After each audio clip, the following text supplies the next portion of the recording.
What's up, guys? Welcome back to another video. Today we are going to be discussing why are people leaving the hotshot industry, or at least why are their hotshot businesses not successful. And this is all my opinion. We're just having a conversation. I saw quite a few YouTubers try to tackle this topic, but they left a couple elephants in the room that I want to acknowledge. One being, I saw one YouTuber say that people are leaving hotshot due to fuel prices, which doesn't make any sense to me. Why? Because fuel prices right now are still lower than what they were in 2019 prior to the pandemic. So if your hotshot company existed prior to 2019 and prior, you therefore cannot blame your exit on fuel prices in 2021, because you were already accustomed to paying these same exact prices, if not more, just a year and a couple months ago. Prices dropped dramatically due to the pandemic and the shutdowns, and has been on the rise since November. Now, I understand there's been a surge since the shutdown in prices lately over the past, I would say maybe about 5 months or so. And I know a lot of you guys want to misblame Biden for the surge in fuel prices, which is just not his fault. But I don't want to get too political in here, because understand something. I can give an F about Trump and I can give an F about Biden. I don't like neither one of them. So, my opinion is not biased at all, but I understand that a lot of you get butthurt when we talk politics. So we're going to leave that off the YouTube channel, but blatantly, people, you cannot say that you're leaving hotshot due to fuel prices just because you got comfortable with pandemic prices. The only person that has that excuse is somebody that started their company during the pandemic. But if your company was existing prior to February of 2020, these fuel prices is nothing new. The other reason why companies aren't succeeding are due to a lack of a succession plan. If you guys don't know what succession planning is, please go to Google and look it up. I don't have time to explain it right here. I'm trying to keep this video kind of short. But I understand that you guys got into the industry by buying a truck or two. You guys bought a trailer or two. You guys hired a driver or two. But the success of your company thrives on your drivers, right? But you didn't acknowledge the fact that driver retention in this industry is extremely low. Therefore, you weren't strategic in your planning for your drivers to have to leave at some point. So that now when your driver has to quit, or something happens and you got to get rid of the driver, you don't have a succession plan in place that has another driver already in the pipeline to keep your investment on the road. Therefore, now when your driver leaves, your company leaves too. Really, if you're an owner and not an operator, and the success of your company relies on your driver, it's your driver's company. If you can't get in that truck and move it yourself, or if you haven't been strategic enough in your planning as a business owner to have another driver in the pipeline to come move that truck and keep your investment moving. And we can try to acknowledge why driver retention in this industry is so low. It could be for a multitude of reasons. It could be lack of pay, being away from home for such a long period of time, lack of leadership. But the most imperative reason that constantly gets overlooked is what's called decision fatigue. Simply put, decision fatigue is the deterioration of our ability to make good decisions after a long session of decision making. In other words, the more decisions you need to make, the worse you're going to be at weighing all the options and making educated and research-backed choices. I feel, in my professional opinion, that decision fatigue affects truckers more than it does any other industry professional, period. Why? Because while you guys are driving down these highways, your brain is constantly working. It's not like a desk job where someone might work 9 hours, 12 hours, something like that, and they're able to kind of take a break. Not your work break, but you're kind of able to mentally kind of step away periodically from your workload. We don't have the ability to do that. Why? Because while we're going down that highway, it's change lanes.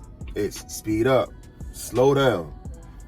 This is my exit. Fuel up, load up, unload, book a load. All that dispatching yourself, and there are so many constant decisions that has to be made as a driver. We do not acknowledge the toll that takes on someone's mental health, right?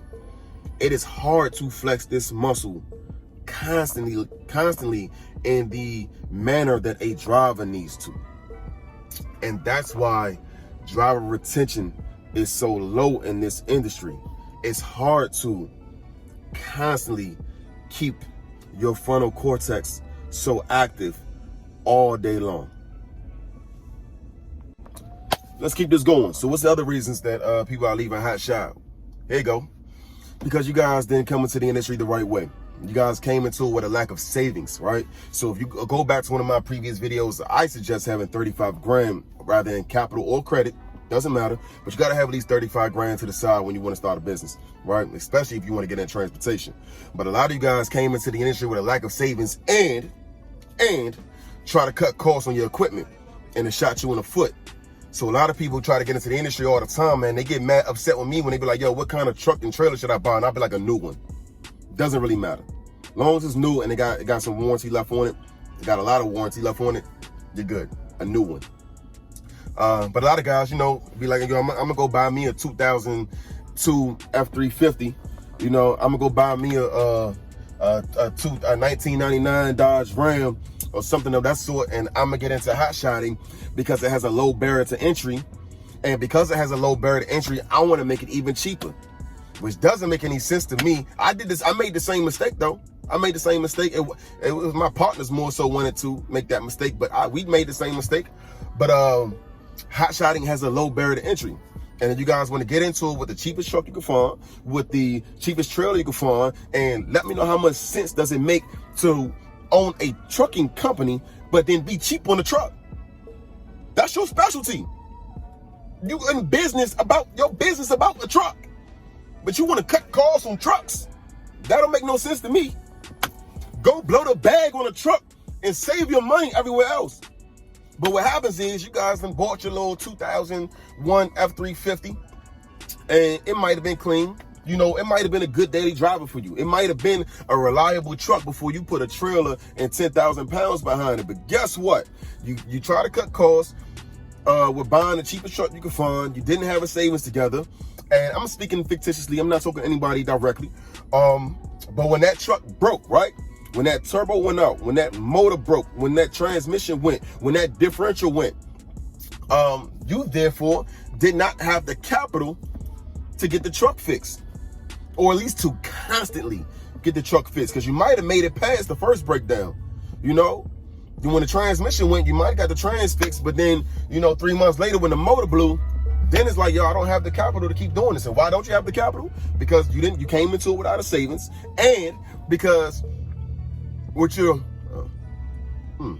excuse me, the bigger bill to that is that while your truck is down, then the abundance of money that you're losing. You know, a lot of guys be like, yo, I'm gonna get a cheaper truck, right? And if it breaks, I'm a mechanic, I can fix it myself. That's not no. Because when you losing all your money, whether or not you fixing your truck yourself or not, is the cost of the time that truck is down and you still got bills coming in. Especially if you're using like fleet cards and shit like that, and you done already ran up your fuel 2 weeks ago, and now 2 weeks later that fuel bill is due, but a week ago your truck broke down, and so you didn't make any money last week, but you got to pay for your fuel for last week and the week prior, and you got to fix your truck at the same time, and your truck not gonna be back up on the road for another month.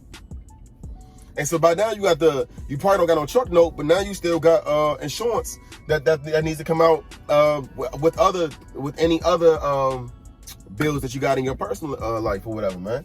So, you know, if you guys come to the industry and you bought yourself a older truck, an unreliable truck, like I did, like we did, and that truck goes down and you don't have the savings or the capital to hold you over while the truck is down, as well as get it fixed, you know, it's going to put you out of business. And that's what's happening. Here's the other thing though. There's been an influx of hotshotters getting into the game over the course of the past 5 years, me being one of them. And with such an influx of people getting into the industry, of course, everybody's not going to make it. Of course, everybody that gets in the Hotshot, your business or any industry, your business is not going to make it. Everybody's not going to survive as an entrepreneur. This is a very tough thing to do, to better yourself like this. So, naturally, if everybody got in 5, 4, and 3 years ago, and now it's 1 to 2 years later after you done started your business, and you either then ran out of capital, then ran out of equipment, or you became uninsurable, and you were only able to run throughout that first year or two insurance policy, and now you're uninsurable, game's over. Everybody's not going to make it, yo. And to be honest with you, you don't want everybody to make it, because when you have such an influx of participants in an industry like this, what's going to happen? The rates are going to go down. If there's more trucks than there is freight, the rates go down. If there's more freight than there is trucks, the rates go up. And some might say that, oh, well, people are getting out of Hotshot because the rates are messed up. The rates are really low. Well, guess what? A lot of guys have fucked it up for everybody by taking cheap freight. A lot of you guys are operating non-profits. I don't get it. I don't know why a lot of you guys went into business to not make any money. I mean, you might as well file for your, what's it called, a 501c3? You might as well get your 501c3 from the government, get some tax write-offs at least, man, since you want to operate a nonprofit anyways, because you guys are moving cheap-ass freight. You guys are willing to put 30, 40, 50 cents on your trailer, 60, 70 cents on your trailer. And you guys have driven the cost of freight down. And it's not just the carriers. It's the dispatchers and the brokers, because they don't know how to upsell their service. Therefore, all they do is undercut one another. And when they keep undercutting one another to get a contract with a shipper, the carriers is the one that really suffer, because we're the ones that really have the highest overhead. But nobody understands that. Who am I talking to? Who am I talking to, man? I'm just, what do I know, man? Who am I talking to? Y'all don't hear me. I tell you what, a save rates though. If you guys learn how to deadhead before taking cheap freight. But everybody got that, nah, man, let me just take I'm gonna take this little piece right here, man, just cause I wanna put gas in the truck. Cause I gotta, let me get gas in the truck so I can get back home. So I'm allowed somebody to hold me out for this cheap freight. And that's just what it is. But you know why you guys gotta do that? Because you don't have a savings. Because you came into the industry with a lack of credit and a lack of capital, same as me.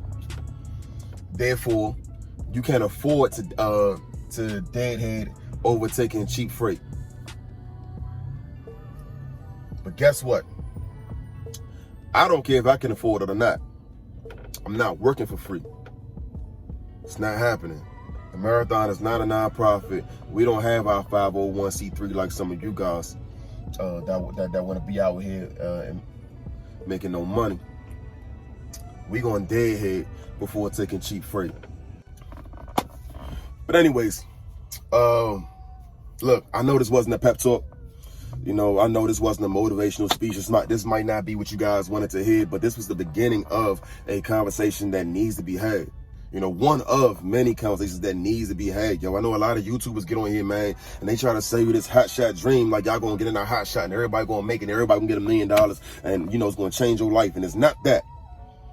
It can if you plan correctly and you execute correctly. But yeah, man, listen, I'm not gonna be the one to sell y'all false hope. We gonna have those hard talks sometime. But anyways, man, I'm tired of sitting in my truck. I'm about to go to lunch. Guys, remember, like, subscribe, share. Go watch my last video and the one before that and the one before that too. And I'll catch you on the next one. Peace. Oh, before y'all go, man, catch me on ClubHouse. Saint, S-A-I-N-T, Thaxton, T-H-A-X-T-O-N, on the Trucking Breakfast Club not every morning now. I think they do Monday, Wednesday, and Friday. That is not my platform, but it's a great one that I participate in every Monday, Wednesday, and Friday, 9 a.m. Eastern Standard Time. And then my platform, we chop it up every Wednesday at 8 p.m. And we are very transparent, very honest conversation that we have, man. And we go through not just hotshot trucking, but there's guys in there with semis, box trucks, dry vans. There's logistics specialists in there, compliance specialists in there. There's dispatchers, brokers. You know, there's a host of networking opportunities in that group on both Monday, Wednesday, Friday, 9 a.m. and Wednesday evenings at 8 p.m. You can catch me. Just follow me and y'all get the notification when I open the rooms up. But now, like, subscribe, share, do all the YouTube shit, man. Catch you on the next one.